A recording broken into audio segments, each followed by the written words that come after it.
Hello newbies, this is Suspect Amy here, and this is a quick video about why I hate slow building so much. Someone left an interesting comment on one of my videos. The comment is that it's easier to EX 120 a unit now than it was to get a unit to level 99 back in the Final Fantasy Tactics collab. This got me interested in watching old announcement videos, and I came across this gem from Cabbage where he was covering a Japanese livestream event.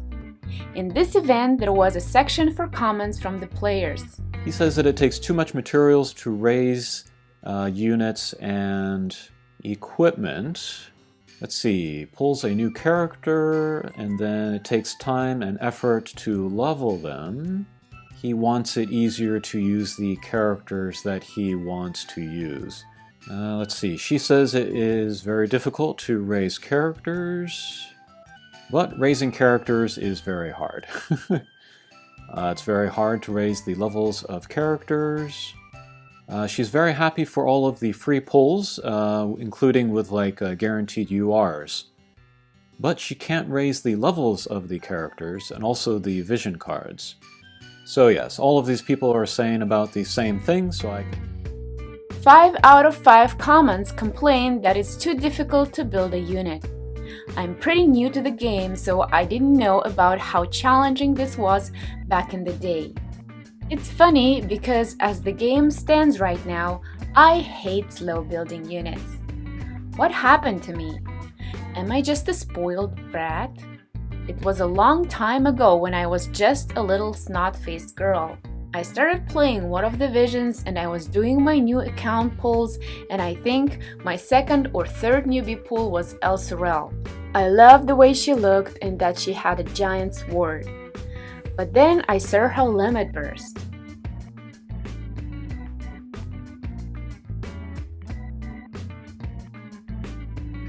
Falling asleep after destroying someone was super cute, so I decided she was my gal. I'll focus on building her up and making her strong. 2 months later, she's level 64.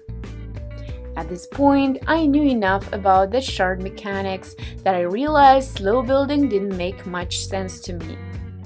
So I said goodbye to my dream.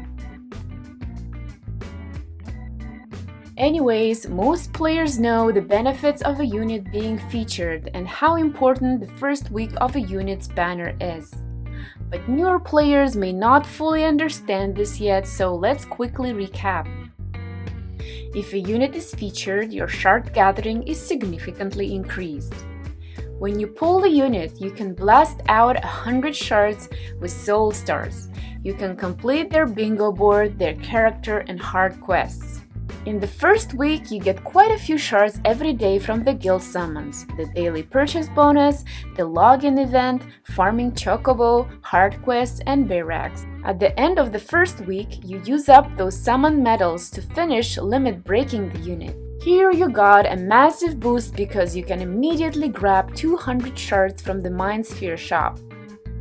At this point, until the unit's event period ends, you settle into a nice trickle of shards per day from continuing to farm chocobo, hard quests, and guild barracks. It's not too bad.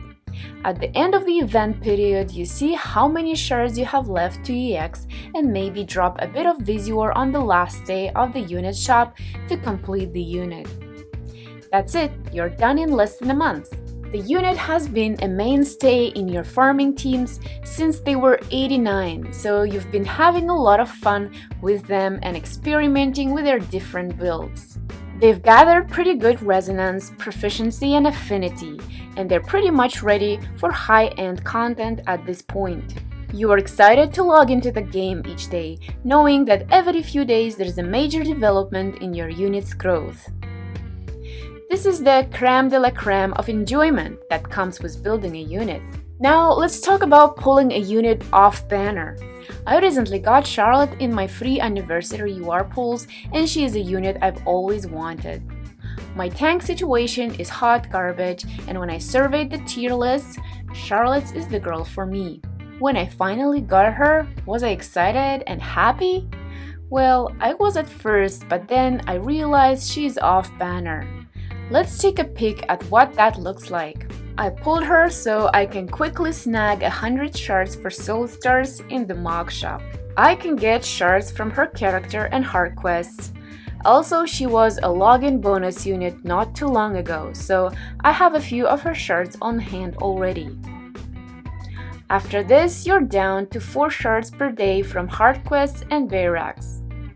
I'm not counting Chocobo here because off-banner URs have a drop rate of like 0.1%.